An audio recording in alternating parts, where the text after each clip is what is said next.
Support for this podcast comes from the Central Valley Journalism Collaborative, connecting communities with the resources, infrastructure, and networks to ensure a vibrant local free press. From KVPR in Fresno, this is Central Valley Daily. It's Monday, September 15th. I'm Elizabeth Arkalian. Millions of acres of land across California are supposedly publicly owned, but just because land is technically open to the public doesn't actually mean that the public can get there. Coming up, we will learn about inaccessible public lands here in the Golden State and why they're significant. That conversation in just a moment. Support for Central Valley Daily comes from Body 20 in Fresno's Fig Garden Village, offering full-body electromuscle stimulation training sessions.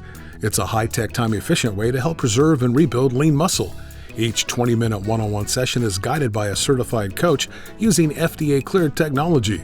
Body 20 accepts health savings account cards.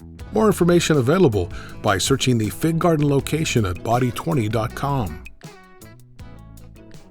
And now to our feature story. California is full of public parks where anyone is free to explore. Often there's a parking lot, a restroom, and a sign for where you can hit the trail. But what about public lands that are less clearly marked, maybe in more rural areas for hunting and fishing? And what if that public land is adjacent to private property, making it difficult to access? What do you do? Trespass? Ask for permission? How would you even know who to ask when you don't know who owns the property? Landlocked public lands, those surrounded by private property, are pretty common in California. Turns out tens of thousands of acres of public space are inaccessible, including here in the San Joaquin Valley. To find out why, I spoke with Emma Stiefel, a reporter with the San Francisco Chronicle. She has a data background and has mapped out all the inaccessible public land in the state. To start, Emma explains what exactly qualifies as public land, which is a little more complicated than you might think. So the data set we start off with is non-private land, so any land that isn't owned by a private individual or a corporation, but that doesn't necessarily translate into what we would think of as publicly owned or government land, and government land doesn't always translate into freely accessible public land. So we filter out tribal land and nonprofit owned land from that initial data set, because those are lands they aren't categorized as private, but just because like a nonprofit land trust owns it doesn't mean it's freely accessible to the public. But most broadly, when we talk about public land, we're thinking about obviously parks and things, but especially federally owned land by the Bureau of Land Management and the U.S. Forest Service, which is kind of, I think, what most people think of, where it's really just wilderness that if you are a member of the public, you're allowed to camp, you're generally allowed to hunt, and it's kind of truly open to all. But it's not always as simple as that when you get down to the details of it. Yeah, I had no idea, but all of that makes sense.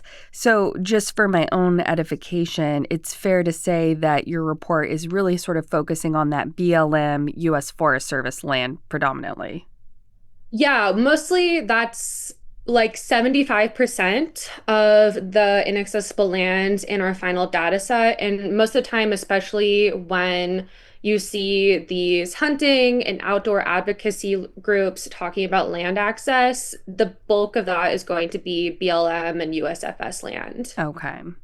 You report on something I had not really thought much about, which is that entrances to certain parts of those public lands can actually run through private property, which makes them virtually inaccessible. Can you explain that a little bit more?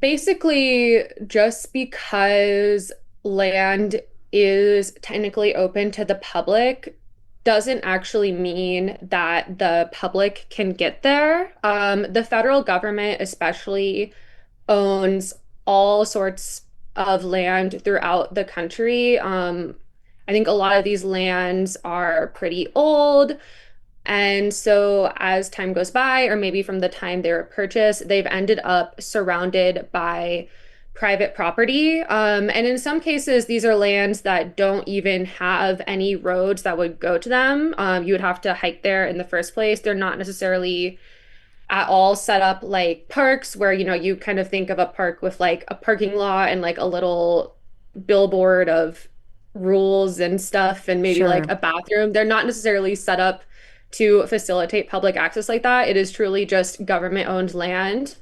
And so when there's no roads and you have to pass through private land, then it becomes inaccessible. Or sometimes there might be roads going to a piece of public land, but they're privately owned or blocked off by private landowners. And then basically there's no legal way of getting there without going through at least one of those private owners. You know, hunting or fishing is probably a big reason people might want to access public lands, and that was certainly the case in Napa County, where some of your reporting is based. So tell us what you discovered there. Yeah, so in Napa County, we kind of did a little bit of a deep dive into one fairly large parcel of public land. It's BLM land, which means that any member of the public who can get to it would be able to hunt there with the right permits, camp there, hike there. It should be kind of a free-for-all for the public. But this piece of land, more than you might think in California and the West, is completely surrounded by private property. I think if you think of rural wine country, kind of like scrubland and like dry rolling hills, that landscape, which is my understanding, a fairly good landscape for hunting deer. It's pretty wild out there.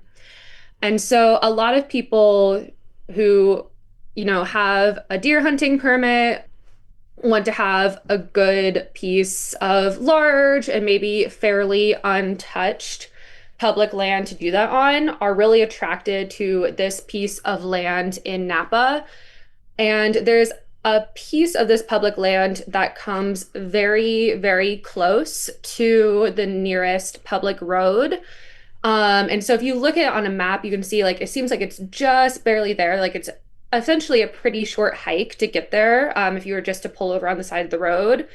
But that short hike would have to be through private property. And so the only way you can actually get there is by trespassing, and all of the pull-offs, all of the driveways and roads along there have very obvious gates and no trespassing signs on them. And Um, you were able, though, to access that land, right? Didn't you speak to the owner?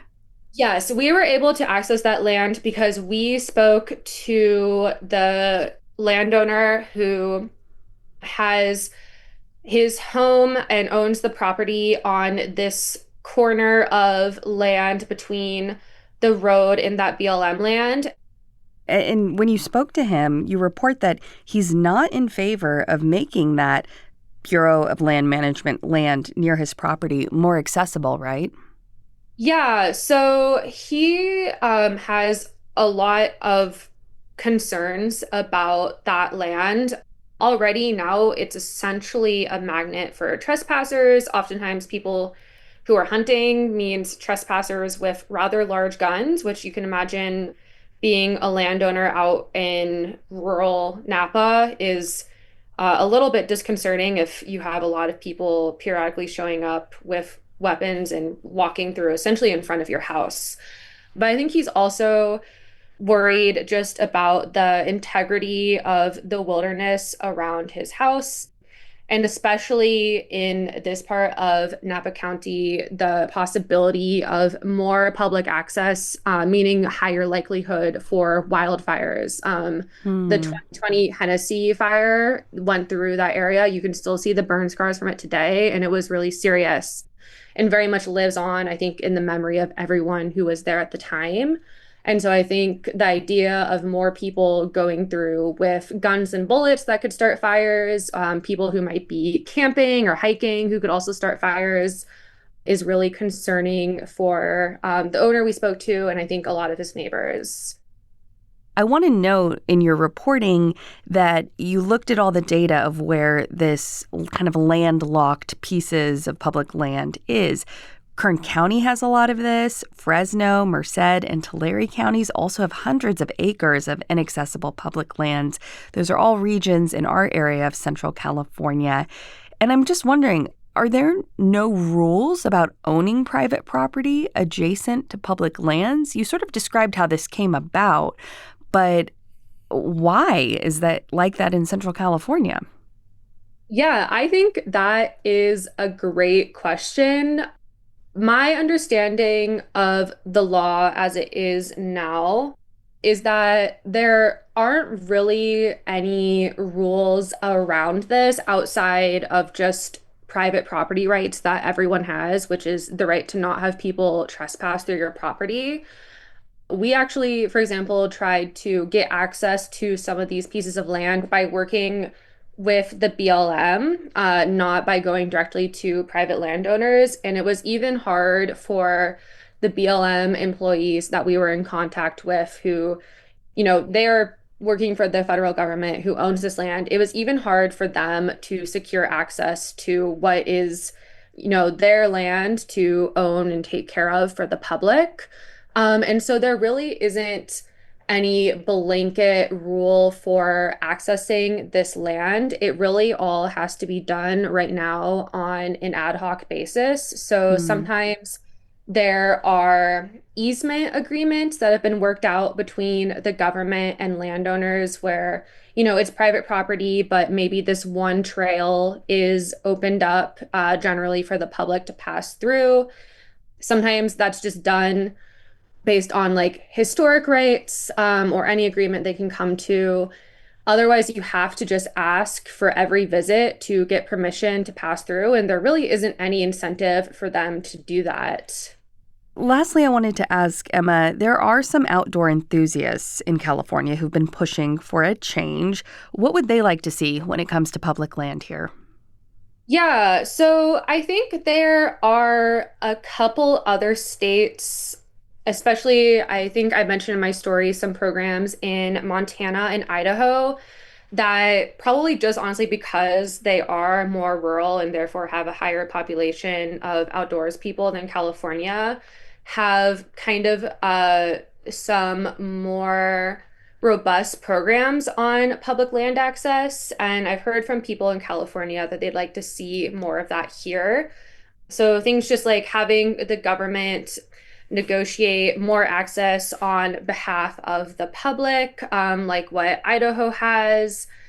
California does have what I think is a rather limited program of helping hunters get permits and access to hunt on private land. So we do have some public-private partnerships when it comes to outdoors access, but not as much, I think, as people would like to see. There's also the potential of doing what other states have done, which is basically swapping public and private land so that you can imagine like maybe, a private owner is given ownership of the public land that is surrounded by their property, but then they make part of their land, which is right by the road, available to the public. That's been done, I believe, in Montana.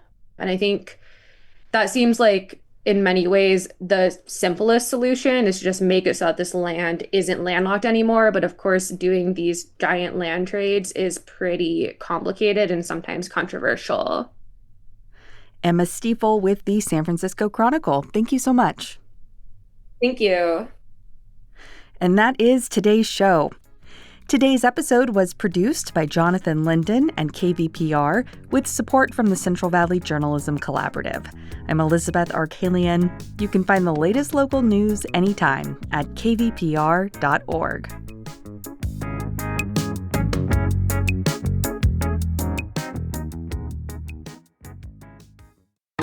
It's rare to find a podcast that can actually change your life. But when the show's called Life Kit, that's kind of the whole point. I'm Mariel Segarra. 3 times a week on the Life Kit podcast, we guide you through a topic we could all use help with, from personal development to healthy living to managing your dinero. with takeaways so you can start living what you learn right away. Escucha el Life Kit podcast from NPR.